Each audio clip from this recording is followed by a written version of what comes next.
September 2009, Typhoon Ketsana slams Vietnam. Dozens are dead and missing.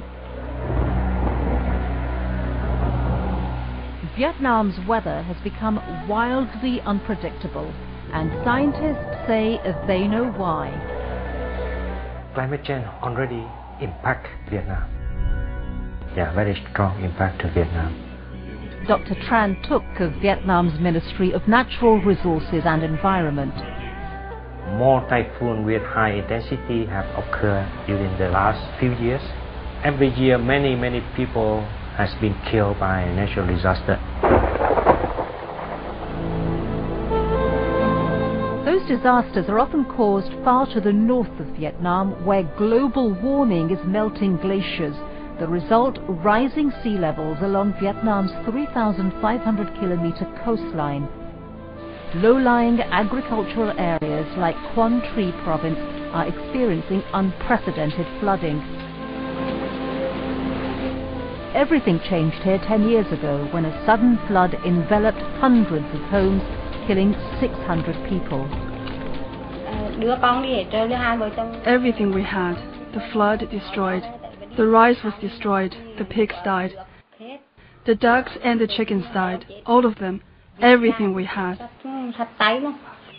50-year-old Lan Nguyen and her husband Phi are farmers. Married for 30 years, they have 2 children at home. They say climate change has transformed their lives. We are affected because the crops are not enough to feed the family.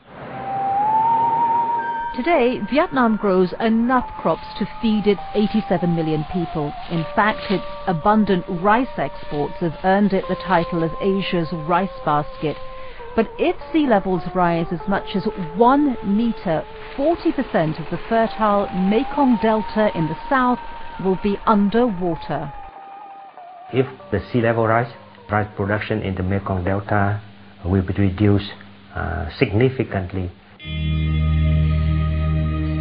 Another cruel fact of global warming is that lack of water also plagues farmers. In the past 50 years, Vietnam's average temperature has climbed 1/2 a degree Celsius. That seemingly small change causes big weather extremes, more floods in the rainy season and severe droughts in the dry season. Crops often don't survive. This harvest season, sometimes the rice stalks did not open. That's because the climate is too dry.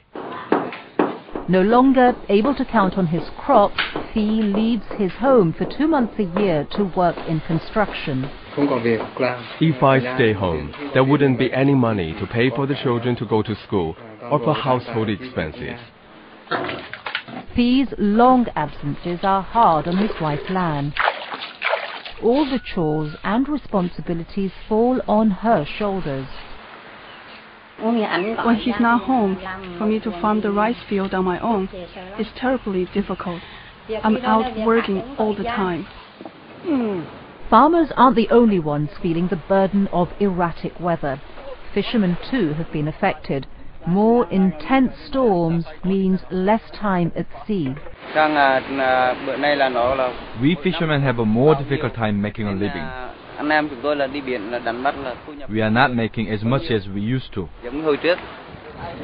Loi Thao says he can only fish on sunny days, and when he can cast his net, there are fewer fish to catch. These days, with the climate changes, the water is much too hot. The fish have moved very far away. I cannot catch them. So Loi spends many hours a day idle.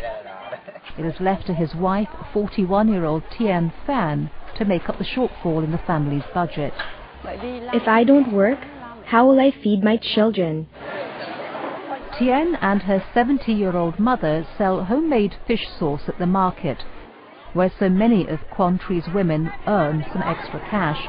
But Tien says her customers are suffering and have less money to spend.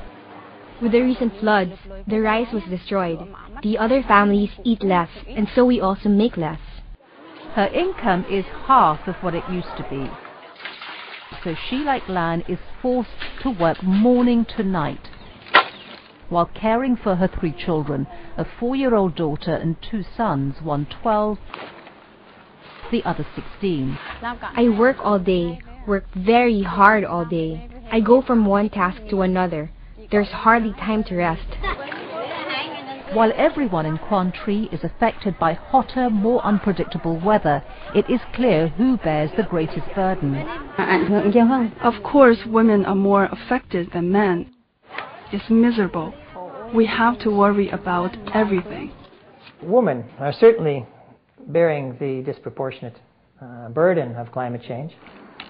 Bruce Campbell, the United Nations Population Fund's representative in Vietnam, says that women's experience with the problems of global warming gives them unique insights into possible solutions.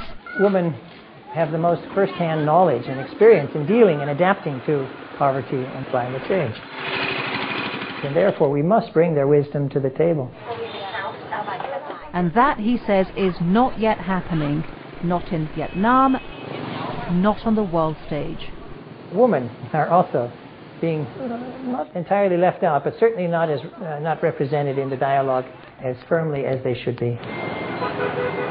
As negotiations to find a global solution to climate change continue, Quang Tri is preparing for the storms that are inevitable. Many homes, like lands, have raised lofts, a refuge for provisions and children when the waters rise. Villagers carry out evacuation drills, store emergency supplies,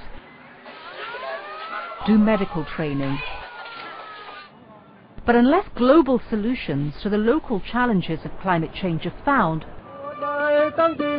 Vietnam, a country that has overcome so much, could see all its progress evaporate.